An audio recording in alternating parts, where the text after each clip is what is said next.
با سلام، امروز اومدیم با توضیحات کامل در مورد سگ ژرمن شپرد. ژرمن شپرد یکی از محبوب ترین نژادهای سگ در دنیا و یکی از 3 نژاد محبوب در ایرانه. سگ ژرمن شپرد شجاع و باهوش و به کارهای مختلفی از جمله نجات، جستجو، کمک به معلولان، کشف مواد مخدر و نگهبانی گله انجام میده.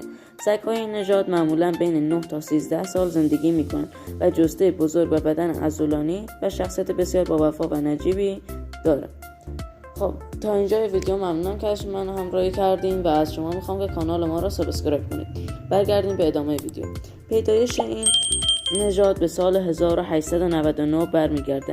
ویژگی‌های ظاهری نژاد ژرمن شپرد: هوش بالا، شجاعت و قدرت از ویژگی‌های ظاهری این سگ ورزشکاره. ظاهر سرحال و سرزنده‌ای دارند. این سگ‌ها در واقع نمونه‌های کاملی از وفاداری، شجاعت و نجابت هستند.